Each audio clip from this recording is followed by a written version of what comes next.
নমস্কার। নবরাত্রির তৃতীয় দিনে আপনাদের সকলকে জানাই আমার আন্তরিক শুভেচ্ছা। আজকের দিনের অধিষ্ঠাত্রী দেবী হলেন দেবী চন্দ্রঘণ্টা। মা দুর্গার তৃতীয় শক্তির নাম চন্দ্রঘণ্টা। নবরাত্রি আরাধনার তৃতীয় দিন এর বিগ্রহকেই পূজা অর্চনা করা হয়। এর স্বরূপ পরম শান্তিদায়ক ও কল্যাণকারী।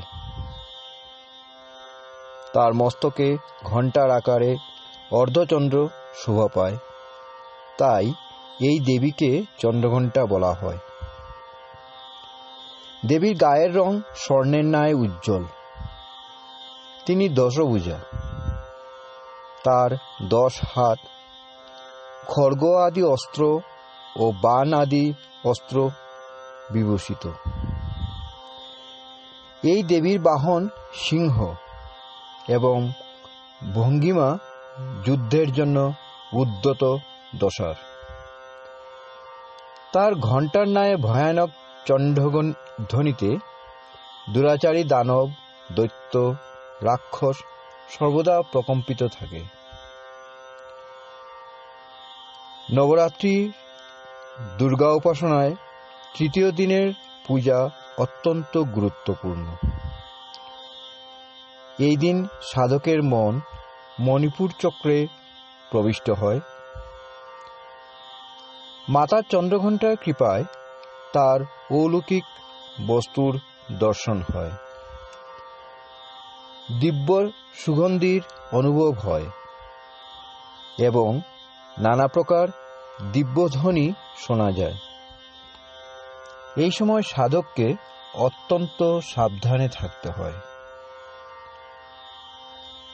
মাতা চন্দ্রঘণ্টার কৃপায় সাধকের সমস্ত পাপ ও বাধাবিঘ্ন বিনষ্ট হয়। এর আরাধনা সদ্য ফলদায়ী হয়ে থাকে।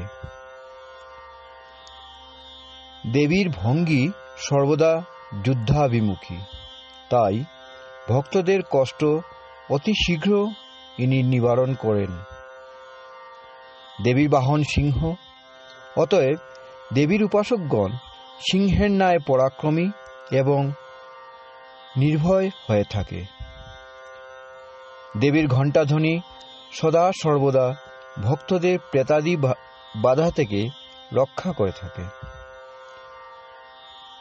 দেবী চন্দ্রঘণ্টাকে ধ্যান করলেই শরণাগতের রক্ষার জন্য তার ঘণ্টা নিনাদ করে ওঠে।